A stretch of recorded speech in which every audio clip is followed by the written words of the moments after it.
Breakup విడిపోవడం వల్ల కలిగే భావోద్వేగాలు, బాధ మరియు ఆ అనుబంధం యొక్క జ్ఞాపకాలను వర్ణించే మరికొన్ని కవితలు, పోయిమ్స్ ఇక్కడ ఇస్తున్నాను. వియోగవేదన, పోయమ్స్ ఆన్ సెపరేషన్. 1. అలవాటుపడిన ఒంటరితనం. నా లోకం నీతో మొదలై నీతోనే అంతమవుతుందనుకున్నాను. కాని నువ్వు వెళ్ళిపోయాక తెలిసింది, జీవితానికి నువ్వు తోడు మాత్రమేనని, నువ్వే జీవితం కాదని. మనసులో ఉన్న పాత పాటలా నువ్వు ఎప్పుడూ నాతోనే ఉంటావు. కాని నా చేతులు ఇప్పుడు కొత్త గమ్యం వైపు ఒంటరిగా నడవడానికి సిద్ధంగా ఉన్నాయి. బాధ అలవాటు పడితే అదొక శక్తిగా మారుతుంది.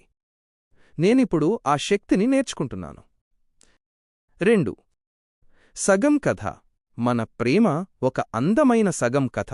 మొదలు గొప్పగా ఉంది, కాని ముగింపు మాత్రం రాయలేదు. నా కలంలో సిరా ఆగిపోయింది, నీ చూపులో ఆశలు చచ్చిపోయాయి. నేను ఇప్పుడు పుస్తకాన్ని మూసివేశాను. మిగిలింది నేను మాత్రమే, నీ ప్రేమను నిశ్శబ్దంగా మోస్తున్న ఒక సగం కథానాయకుడిలా. ఏం చేసినా నా జ్ఞాపకాలు మాత్రం నీ పేరు ఎప్పటికీ చెరిపివేయలేవు. 3. నిశ్శబ్ద సాక్షి. ఈ గది, ఈ గోడలు, ప్రతీదీ మన బంధానికి నిశ్శబ్ద సాక్షి. నువ్వు నవ్విన నవ్వు, నువ్వు పలికిన మాట, ప్రతీదీ ఇక్కడే ఇంకా ప్రతిధ్వనిస్తుంది. కాని నువ్వు లేవు. నా ఫోన్ కాల్ లిస్ట్లో, నా చాట్ హిస్టరీలో, నా మనసులో ఉన్నన్నిసార్లు నువ్వు నా పక్కన లేవు. ప్రతి సాయంత్రం వేళ నీతో గడిపిన కాలం గుర్తుకొస్తుంది. ఇకపై ఆ కాలాన్ని జ్ఞాపకంగా మార్చి నవ్వుతూ ముందుకు నడవడమే నా కొత్త బాధ్యత.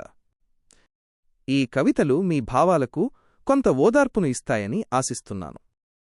మీకు ఇంకేదైనా అంశంపై కవితలు లేదా వేరే సహాయం కావాలంటే దయచేసి అడగగలరు.